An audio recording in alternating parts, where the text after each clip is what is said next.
Chapitre 272. Dialogue avec un scribe sur la réincarnation et la vie éternelle. Le 6 septembre 1945. Jésus met le pied sur la rive droite du Jourdain, à un bon mille, peut-être plus, de la petite péninsule de Tariché.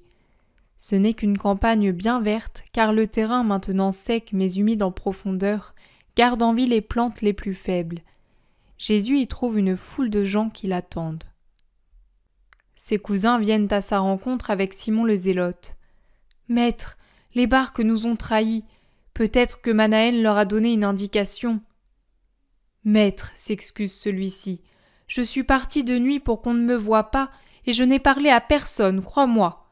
Plusieurs m'ont demandé où tu étais, mais je leur ai seulement répondu à tous, il est parti.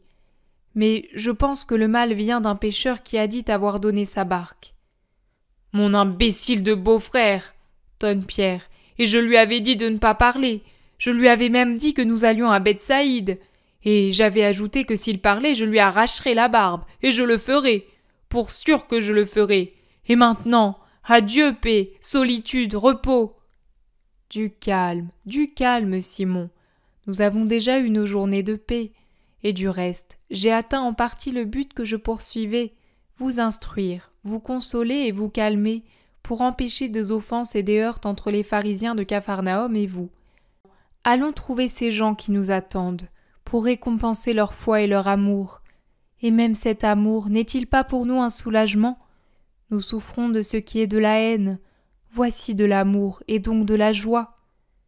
Pierre se calme comme un vent qui tombe d'un coup. Jésus s'avance vers la foule des malades qui l'attendent avec un désir marqué sur leur figure, et il les guérit l'un après l'autre, bienveillant, patient, même à l'égard d'un scribe qui lui présente son petit enfant malade. C'est ce scribe qui lui dit « Tu vois, tu fuis, mais c'est inutile. La haine et l'amour sont ingénieux pour te trouver. Ici, c'est l'amour qui t'a trouvé, comme dit le cantique. Tu es désormais comme l'époux des cantiques pour trop de gens, et l'on vient à toi comme la Sulamite va vers son époux, en bravant les gardes de ronde et les quadriges d'Aminadab. » Pourquoi dis-tu cela ? Pourquoi ?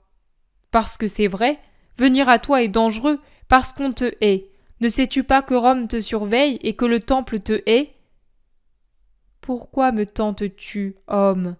Tes paroles sont des pièges pour rapporter mes réponses à Rome et au temple. Je ne t'ai pas tendu un piège en guérissant ton fils. Sous ce doux reproche, le scribe baisse la tête de confusion et avoue. Je me rends compte que tu vois réellement le cœur des hommes. Pardonne-moi, je vois que tu es vraiment saint. Pardonne-moi. Oui, j'étais venu alors que fermentait en moi le levain que d'autres y avaient mis. Le vin qui avait trouvé en toi la chaleur qui convenait à sa fermentation. Oui, c'est vrai, mais je repars désormais sans levain, ou plutôt avec un levain nouveau. Je le sais et je ne t'en tiens pas rigueur. Beaucoup sont en faute par leur propre volonté, beaucoup par la volonté d'autrui. Différente sera la mesure dont le Dieu juste se servira pour les juger. Toi, scribe, sois juste, et à l'avenir ne corromps pas comme on t'a corrompu. Quand le monde exercera sur toi sa pression, regarde la grâce vivante qu'est ton Fils, sauvé de la mort, et sois-en reconnaissant à Dieu. À toi ? À Dieu, à lui toute gloire et louange. Je suis son Messie, et je suis le premier à le louer et à le glorifier, le premier à lui obéir. Car l'homme ne se rabaisse pas en honorant et en servant Dieu avec fidélité, mais il se dégrade en servant le péché. Tu parles bien. Parles-tu toujours ainsi à tous ? À tous. Que je m'adresse à Anne ou à Gamaliel, ou que je parle aux mendiants lépreux, sur un chemin de campagne, mes paroles sont les mêmes, car la vérité est une. Alors parle, car nous sommes tous ici pour mendier une parole de toi ou l'une de tes grâces. Je vais le faire, afin qu'on ne dise pas que j'ai des préjugés contre ceux qui sont honnêtes dans leurs convictions. Celles que j'avais sont mortes, mais c'est vrai, j'étais honnête, je croyais servir Dieu en te combattant. Tu es sincère, et pour cette raison tu mérites de comprendre Dieu qui n'est jamais mensonge. Mais tes convictions ne sont pas encore mortes, c'est moi qui te le dis. C'est comme du chien-dent qu'on a brûlé. En surface, il semble détruit, et en vérité, il a subi un rude assaut qui l'a affaibli. Mais les racines sont vivantes. Le terrain les nourrit, la rosée les invite à faire pousser de nouvelles tiges et celles-ci de nouvelles feuilles. Il faut veiller à ce que cela n'arrive pas, sinon tu seras de nouveau envahi par le chien-dent. Israël a la vie dure. Israël doit donc mourir? C'est de la mauvaise herbe? Il doit mourir pour ressusciter. Une réincarnation spirituelle? Une évolution spirituelle. Il n'y a pas de réincarnation, d'aucune sorte. Certains y croient. Ils sont dans l'erreur. L'hellénisme nous a transmis ces croyances à nous aussi. Les savants s'en repaissent et s'en glorifient comme d'une très noble nourriture. Contradiction absurde pour ceux qui crient à l'anathème si on a négligé l'un des 613 préceptes mineurs. C'est vrai, mais c'est ainsi. On prend plaisir à imiter ce que pourtant l'on est. Alors imitez-moi, puisque vous me haïssez. Ce sera mieux pour vous. Le scribe doit forcément esquisser un sourire devant cette sortie de Jésus. Les gens restent bouche bée à écouter, et les plus éloignés se font répéter par les plus proches les paroles des deux hommes. Mais toi entre nous, que penses-tu de la réincarnation? C'est une erreur, je l'ai dit. Il y en a qui soutiennent que les vivants proviennent des morts, et les morts des vivants sous prétexte que ce qui existe ne peut se détruire. Ce qui est éternel, en effet, ne se détruit pas. Mais dis-moi, à ton avis, le Créateur a-t-il des limites à lui-même? Non, maître, penser cela reviendrait à l'amoindrir. Tu l'as dit. Dans ce cas, est-il possible de penser qu'il permet la réincarnation d'une âme parce qu'il ne pourrait y avoir qu'un nombre donné d'âmes? On ne devrait pas le croire, et pourtant il y en a qui le pensent. Et ce qui est pire, on le croit en Israël. Cette pensée de l'immortalité de l'âme, qui est déjà grande, même si elle est unie chez un païen à une erreur d'appréciation sur la façon dont se produit cette immortalité, devrait être parfaite chez un juif. Au contraire, chez ceux qui l'admettent d'après les termes de la thèse païenne, elle devient une pensée amoindrie, rabaissée, coupable. Ce n'est pas la gloire d'une pensée qui se montre digne d'admiration pour avoir frôlé par elle seule la vérité et qui par conséquent témoigne de la nature composite de l'homme, comme c'est le cas chez le païen qui a l'intuition d'une vie immortelle de cette chose mystérieuse qu'on appelle l'âme et qui nous distingue des animaux. En revanche, c'est une dégradation pour la pensée qui, connaissant la divine sagesse et le Dieu vrai, devient matérialiste, même dans une réalité aussi profondément spirituelle. Il n'y a pas d'autre transmigration de l'âme que celle du Créateur à l'être et de l'être au Créateur, auquel on se présente après la vie pour recevoir un jugement de vie ou de mort. Voilà la vérité. Et là où elle est envoyée, elle reste pour toujours. Tu n'admets pas le purgatoire? Si. Pourquoi me demandes-tu cela?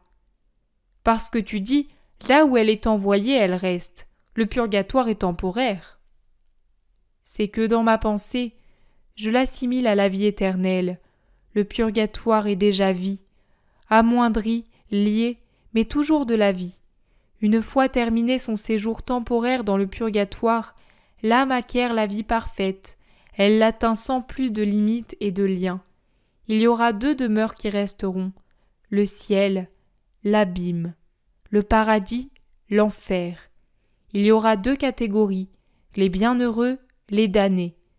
Mais de ces trois royaumes qui existent maintenant, aucune âme ne reviendra jamais se revêtir de chair, et cela jusqu'à la résurrection finale qui mettra fin pour toujours à l'incarnation des âmes dans la chair, de l'immortel dans le mortel. Pas de l'éternel, non? Dieu est éternel. L'éternité, c'est n'avoir ni commencement ni fin, et cela, c'est Dieu. L'immortalité, c'est de continuer à vivre à partir du moment où l'on a commencé à vivre. C'est ce qui se passe pour l'âme humaine. Voilà la différence. Tu dis pourtant vie éternelle. Oui, à partir du moment où un homme est créé pour vivre, il peut par l'Esprit, par la grâce et par sa volonté, arriver à la vie éternelle, pas à l'éternité. La vie suppose un commencement. On ne dit pas « la vie de Dieu », car Dieu n'a pas eu de commencement. Et toi ? Moi, je vivrai parce que je suis chair aussi, et à l'Esprit divin j'ai uni l'âme du Christ dans une chair d'homme. Dieu est dit le vivant. Effectivement, il ne connaît pas la mort, il est vie, la vie inépuisable, non pas vie de Dieu, mais vie. Cela seulement. Ce sont des nuances, scribe, mais c'est de nuances que se revêtent la sagesse et la vérité. Parles-tu ainsi aux païens ? Non, ils ne comprendraient pas. Je leur montre le soleil, mais comme je le montrerai à un enfant jusqu'alors aveugle et demeuré, et revenu par miracle à la vue et à l'intelligence. Je le montre pour ce qu'il est, comme astre, sans aller jusqu'à en expliquer la composition. Mais vous, en Israël, vous n'êtes ni aveugle ni demeuré. Depuis des siècles, le doigt de Dieu vous a ouvert les yeux et éclairci l'esprit.